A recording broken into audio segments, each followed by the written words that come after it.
Baik, di sini kami dari kelompok 5 akan mempresentasikan hasil proyek yang telah kami buat, yaitu yang berjudul Klinik Sehat Selalu.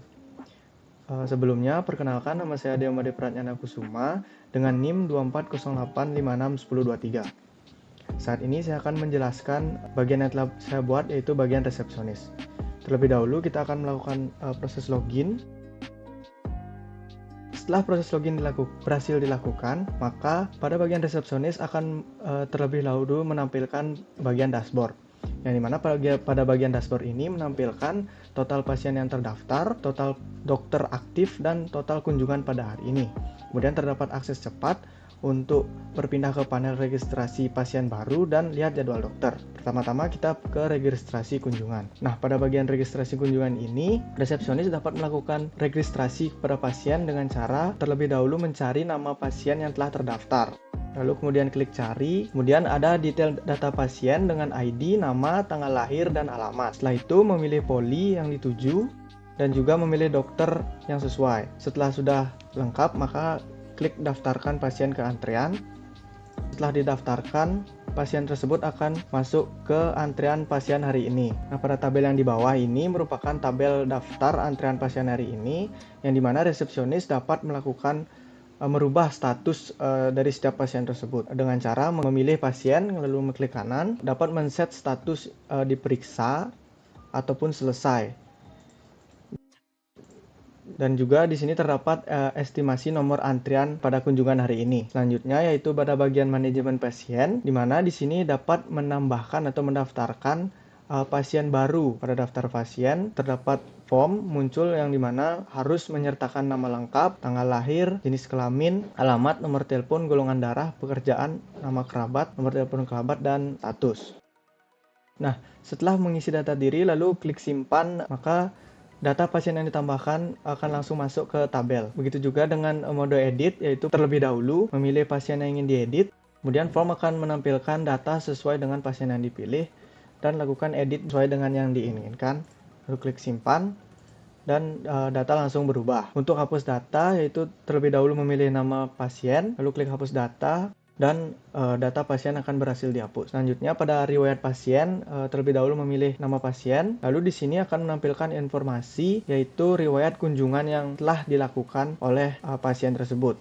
Selanjutnya pada manajemen jadwal, yaitu di sini menampilkan jadwal praktik dari dokter yang ada di klinik tersebut. Sini dapat tambahkan jadwal baru, kemudian memilih nama dokter yang ingin ditambahkan jadwalnya, kemudian memilih hari, dan di sini memilih jam mulai, lalu jam selesai. Simpan, maka nantinya akan menampilkan jadwal baru pada tabel. Kemudian untuk edit, yaitu memilih jadwal dokter terlebih dahulu, lalu melakukan edit, dan klik simpan. Untuk hapus jadwal, memilih terlebih dahulu jadwal dokter, dan menghapus jadwal dokter. Nah, selanjutnya panel yang terakhir yaitu panel informasi dokter klinik. Panel ini menampilkan dokter aktif yang ada pada klinik tersebut, yang dimana terdapat nama lengkap, spesialisasi, dan nomor telepon. Selanjutnya, penerapan konsep OOP pada resepsionis, yaitu yang pertama yaitu inheritance atau pewarisan, yang dimana salah satu contohnya terdapat di J-panel registrasi kunjungan, yang dimana J-panel registrasi kunjungan ini adalah turunan atau subkelas dari kelas induknya, yaitu Javac Swing J-panel, yang dimana dapat mewarisi sifat-sifat komponen GUI tanpa harus membuatnya dari nol. Selanjutnya, penerapan konsep OOP yang kedua yaitu encapsulation. Salah satu contohnya yaitu logika database yang rumit seperti query untuk update status kunjungan itu dibungkus dalam metode khusus yaitu private void sehingga kode utama itu tetap bersih dan aman. Penerapan konsep OOP selanjutnya yaitu abstraction atau abstraksi. Nah, di sini menggunakan default tabel model untuk memanipulasi data tabel antrean. Yang dimana cukup menggunakan metode abstrak yaitu add row untuk menambahkan data pasien, yang dimana ini menyederhanakan kompleksitas kode secara signifikan. Baik, perkenalkan saya Iwan Karna Putra dengan NIM akhir 091. Di sini saya akan menjelaskan mengenai role kasir. Pertama, saya akan run dulu.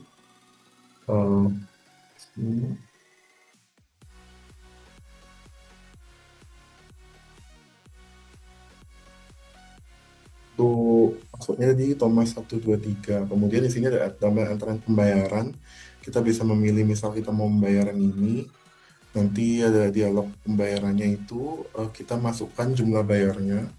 dan nama pasiennya seperti ini. Nah, karena dia sudah lunas, kita bisa lihat di riwayat transaksi. Nah, ini. Di sini kita bisa menyaring dari tanggal mulai sampai tanggal berakhir. Misal saya mau lihat dari tahun 2025, bulan 11, 25. Kemudian saya masukkan di sini tanggal selesainya, misal di sini langsung terlihat nama-nama pasien, ID transaksi, tanggal bayar, mesin, metode, dan total bayarnya sekian. Jadi sekian dari saya untuk role kasirnya. Selanjutnya akan dilanjutkan oleh rekan saya. Santai. Perkenalkan, saya Jody Melantang dengan NIM akhir 046. Di sini saya akan menjelaskan fitur-fitur apa saja yang ada pada bagian apoteker. Jadi di sini kita login terlebih dahulu. Jadi di sini untuk apoteker ada dua fitur utama, yaitu antrian resep dan manajemen obat. Untuk manajemen obat di sini apoteker dapat melihat ID dari obat, nama, satuan, harga, dan juga stok. Untuk fitur lainnya, ada fitur cari obat, bisa digunakan untuk mencari obat yang diinginkan. Lalu fitur tambah obat, di sini apoteker dapat nambah ID obat, nama obat, satuan, harga jual, dan juga stok. Lalu di sini untuk edit obat, apoteker dapat mengedit nama obat, satuannya, harga jual, dan juga stoknya. Untuk hapus obat, ini apoteker dapat menghapus obat yang ada di sini. Untuk fitur antrian resep, sini akan menampilkan ID kunjungan, waktu masuk, nama pasien, dan juga nama dokternya. Ini jika apoteker memilih salah satu resep, lalu tekan tombol proses resep terpilih ini, sini akan muncul detail dari resep tersebut, di mana ada nama obat, resep kulit, jumlahnya 1, dosisnya, dan juga stok yang ada saat ini. Lalu jika tombol selesai ditekan,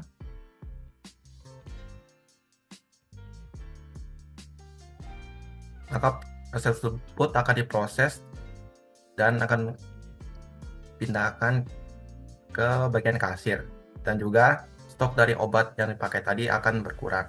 Lalu jika menekan tombol logout, maka akan kembali lagi ke bagian login. Sekian penjelasan dari saya. Terima kasih. Baik, selamat siang semuanya. Perkenalkan, nama saya Satrio Palvi dengan NIM akhiran 138. Nah, di sini saya akan presentasikan tentang dashboard dokter dari program Klinik Sehat Selalu.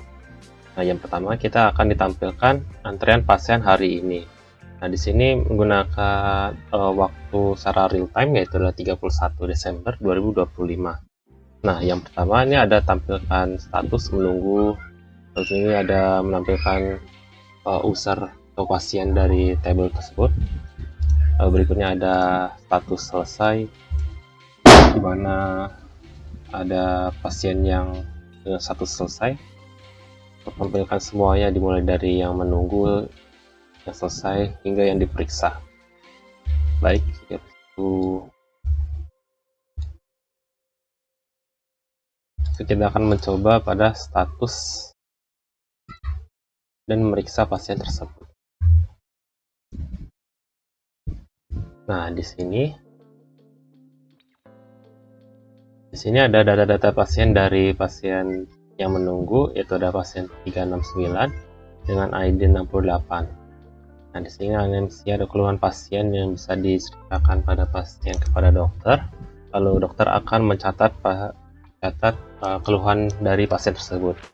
Lalu dokter akan melakukan pemeriksaan fisik, lalu akan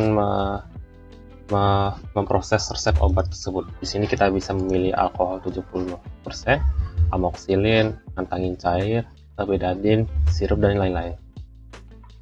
Lalu misalkan jika kita bisa memilih jumlahnya itu adalah 1 atau 2, kalau dosisnya seperti 3 kali misalkan dalam 4 hari, kita bisa menambahkan resep tersebut. Lalu ini ada tabel untuk sementara yang bisa disiapkan agar belum dikirim ke database, dan kita bisa menghapus resep tersebut. Lalu yang berikutnya ada riwayat rekam medis. Nah, di sini adalah riwayat rekam medis, di mana ada tabel untuk riwayat kunjungan pasien, lalu ada keluhan dari pasien tersebut, lalu diagnosa dari dokter tersebut, sama dokter. Lalu ini ada resep yang diberikan. Di sini kita misalkan ingin mencari pasien, kita akan pencet tombol pencarian. Di sini terdapat beberapa pasien yang tersedia. Misalkan kita akan memilih pasien 71. Riwayat kunjungan nama pasien 71. Pasien tersebut adalah dengan tanggal tahun 2025, bulan 11, tanggal 24, pada jam 8, dengan didampingi oleh dokter Amelia, dan mendiagnosa faringitis. Nah, keluhan dari pasien tersebut adalah pasien datang dengan keluhan sakit tenggorokan dan telinga berdengi. Lalu diagnosa atau temuan dokter, pemeriksaan menunjukkan bahwa adanya iritasi pada tenggorokan pendengaran pada telinga kiri. Lalu dokter tersebut mendiagnosa sebagai penyakit faringitis akut dengan kemungkinan otitis media. Lalu resep yang diberikan itu pertama ada, misalkan contohnya dari sini ya, diabet dengan jumlah 10, dosisnya ada 10 hari. Obat 629 jumlah 3. Ya, berikut adalah contoh dari obat tersebut. Baik, sekian dari saya. Terima kasih. Saya Putu Gede Pradita dengan NIM akhir 067. Di sini akan menjelaskan untuk bagian manajemen. Jadi pertama-tama saya akan menjelaskan kode dan juga konsep OOP. Jadi pada bagian ini menerapkan konsep abstraction melalui interface manajemen. Jadi di sini berisi metode-metode yang umum digunakan pada kelas lainnya. Oke, selanjutnya kita akan pindah ke kelas Defined Dashboard Management. Di sini diterapkan konsep inheritance atau pewarisan melalui kata kunci extends. Di sini pada kelas cPanel Dashboard Management, extends dapat swing cPanel. Maksudnya di sini adalah kelas cPanel ini akan mewarisi semua atribut dan juga metode dari kelas dapat swing cPanel. Dan juga diterapkan konsep abstraction melalui implements interface management. Selanjutnya ada konsep encapsulation juga diterapkan melalui access modifier private. Ada atribut, di sini namanya atribut con, dan juga ada diterapkan metode getter, tujuannya untuk mendapatkan nilai dari atribut ini. Jadi kan atribut con ini hanya bisa didapatkan nilainya melalui eksekusi dari metode getCon. Terakhir ada konsep polymorphisme melalui metode overriding. Di sini pada metode load data, jadi isinya ini di override, isinya ditimpa, dan metode load data ini juga digunakan pada kelas lainnya, namanya sama, tetapi isi dari metodenya ini berbeda. Baik, selanjutnya adalah demo aplikasi untuk bagian manajemen. Di sini kita harus login dulu. Oke, pertama-tama ada tampilan dashboard. Di sini ada data, total kunjungan, total pendapatan, dan jumlah pasien.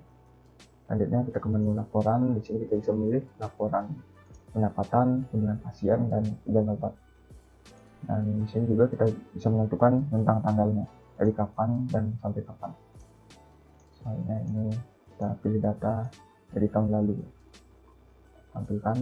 Nah, seperti ini. Di bawah ini ada juga tombol untuk melihat data dalam bentuk grafik. Nah, seperti ini. Dan ada tombol untuk ekspor data.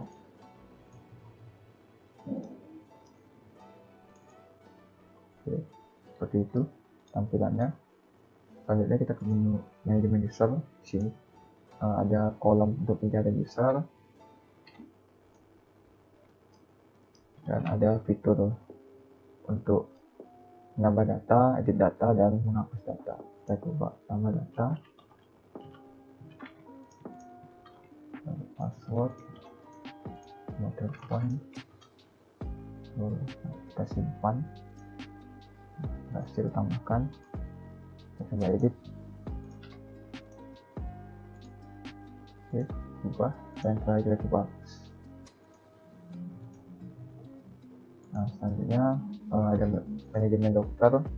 Ini tampilannya sama seperti manajemen user.